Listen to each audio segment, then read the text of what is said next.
Selon vous, est-ce que la situation économique de la Suisse d'ici une année sera meilleure, moins bonne ou similaire à l'état actuel? Les prévisions que vous faites en ce moment à propos du futur peuvent déjà avoir un effet sur l'économie aujourd'hui. Mais comment est-ce possible? Imaginez que vous prévoyez que l'économie va aller très mal, que vous allez peut-être perdre votre emploi, que vos revenus vont baisser. Vous allez donc attendre un tout petit peu avant de vous acheter votre tout nouveau téléphone. Mais en faisant cela, vous faites baisser la demande de téléphone aujourd'hui. Les entreprises vont devoir s'adapter, diminuer leur production et peut-être même licencier. Au final, votre prédiction s'est réalisée. L'économie va moins bien. Mais qu'est-ce qui a influencé vos prévisions? Il y a deux facteurs principaux. Le premier, c'est ce qu'on appelle les nouvelles, représentées ici en bleu. Il s'agit d'innovations, d'inventions technologiques, des lois qui vont effectivement modifier la manière de produire dans le futur. Le deuxième facteur n'a pas vraiment de base réelle, puisqu'il s'agit des sentiments, ici représentés à l'aide d'un cœur rouge.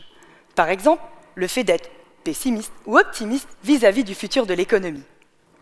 L'objectif de ma thèse est de mesurer les impacts de ces nouvelles et de ces sentiments qui composent vos prévisions sur des variables économiques telles que la production, la consommation ou encore les flux de capitaux, soit les mouvements d'argent entre les pays. Par exemple, un investisseur américain qui investit dans une entreprise suisse. Concrètement, comment est-ce que je travaille? Eh bien, je voyage dans le temps. En utilisant des données sur plusieurs dizaines d'années, je suis en mesure d'identifier la partie de vos prévisions qui est basée sur les nouvelles, puisque ces nouvelles à propos d'innovation se sont réalisées et ont effectivement modifié la manière de produire au cours du temps. Je vais donc retourner dans le passé, au moment où vous aviez fait vos prévisions, extraire la partie de vos prévisions qui est basée sur les nouvelles, puisque j'ai pu observer leur réalisation dans le futur. Et il me reste la partie de vos prévisions basée sur les sentiments. Ma recherche porte sur la Suisse et une quinzaine d'autres pays, et mes résultats montrent que les nouvelles et les sentiments sont tous deux importants pour mieux comprendre et expliquer les mouvements de l'économie.